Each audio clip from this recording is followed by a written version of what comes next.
Hello, friends. Welcome to Advice with Miss Jen today.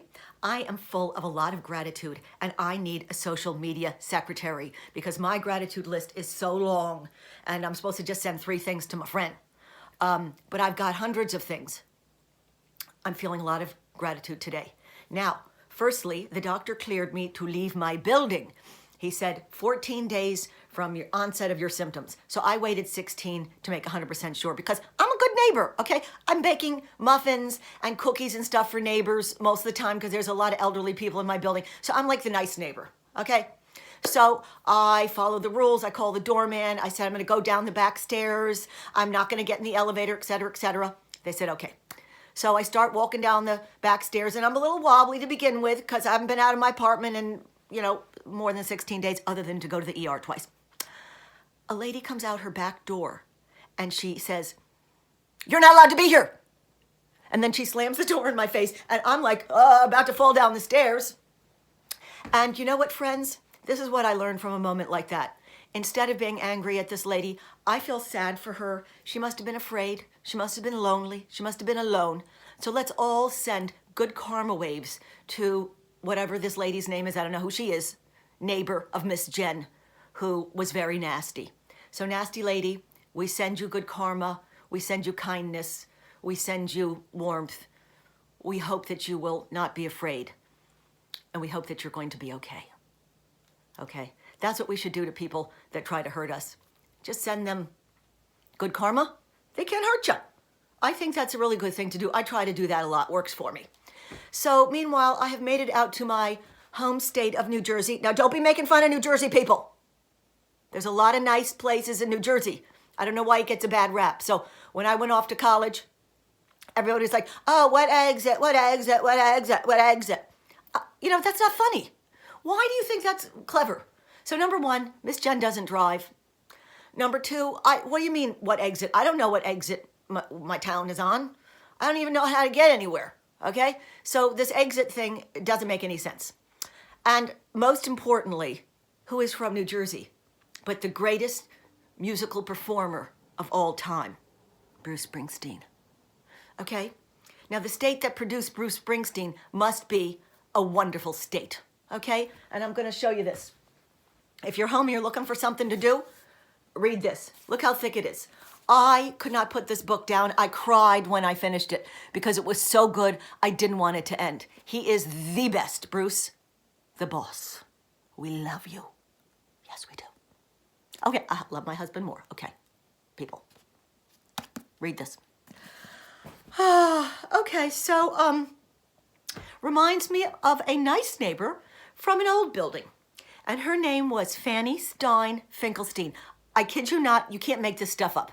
Her maiden name was Stein. And then she married this guy, Milton Finkelstein. Ergo, her name.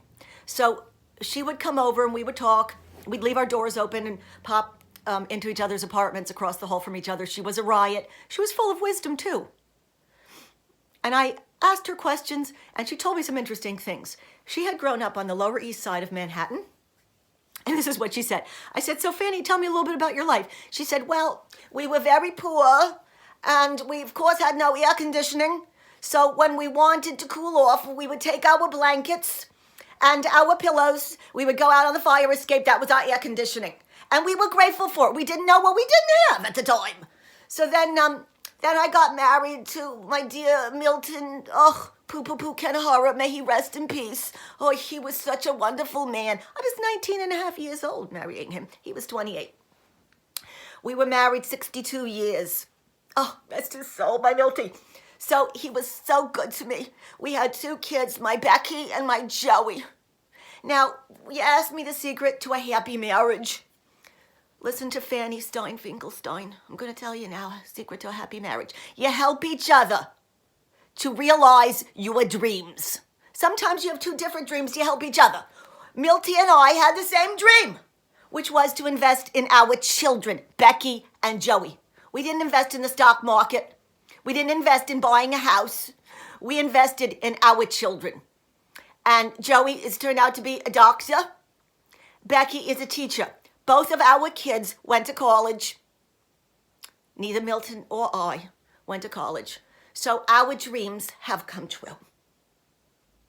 So, people, what a beautiful story. They helped each other realize their dreams. And I'm kid you not, I did not make up that name. That was my neighbor. I can prove it. Okay, so it made me start to think, what is your dream? What is your dream? And it's never too late to realize your dream. Now, I think that the message today is you can realize your dream. But you know, as you get older, like we all are, maybe you can do it on a smaller scale. So I'll give you an example. Now, don't laugh at Miss Jen. This is a good example, okay? So my fantasy is to be the First Lady of the United States. Now, this is not going to happen.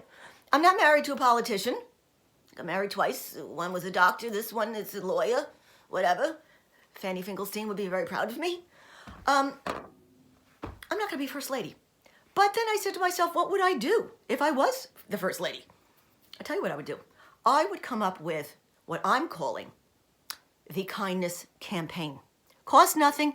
It's nonpartisan. And it entails everybody being kind, doing one act of kindness every single day. So why not just do this? Why not do this on a smaller scale? An act of kindness. Then, also, if I was First Lady, I would institute it in schools. Like, for instance, my daughter was working for the Jesuit Volunteer Corps up in Sitka, Alaska. And she's just gotten home from that. I'm very proud of her. She was working with abused women. She was also working with children in the school system. Because guess where the abuse starts? Kids not learning to express themselves. So they would do all these little exercises with the boys to express their emotions and do high fives to the kid who expressed his emotions the best that day. And everybody got a chance. Why can't we institute this throughout the entire country? So kids are not like being mean and bullying and they think that's cool. Expressing emotions and being kind is cool. This costs nothing. That's what I would do as First Lady. I put the question out to you. What would you do? What is your dream? Just like the song from South Pacific. I always have a song. What can I say? It reminds me of a song. Happy talk, keep talking, happy talk. Talk about things you'd like to do. If you don't have a dream, you've got to have a dream. How you gonna make your dream come true? Yes, so what is your dream? And how are you going to make your dream come true? That's my question today to you. I also talked with my dear cousin Katie the other day. Shout out to Katie. She had words of wisdom, as she always does. So I asked if I could quote her. I don't steal other people's wisdom. I just like to share other people's and give them credit for it, which I'm going to do right now, my cousin Katie. She said, it's okay if you have a little bit of self-doubt in your brain, but don't give it a solo. Maybe it's part of the chorus. Maybe it's a small little itty-bitty part of the chorus, but the rest of the chorus has got to tell you that you're good, that you're strong, that you're smart, and that you can do it. So don't give that self-doubt a solo. Message from my cousin Katie, my great cousin Katie. Okay, so friends, what's your dream? How are you going to make it come true? Is it to help others? Is it to express yourself somehow creatively? Whatever it is, I'd like everybody to think about that today. Get back to Miss Jen. Plus, I have no answer on the last question, which was Paul Newman or Robert Redford. It's half and half. So again, this question goes on. What can I say? No answer to that question. So lots of love, everyone. I'll be posting again. When I went to New Jersey, I did bring my purple wig, so I will be utilizing that again. Right now, usually I would pay at least $35 for a beach wave hairdo. And this is now my hair drying by itself. So I got one for free. Sending love to all. Peace out. Bye.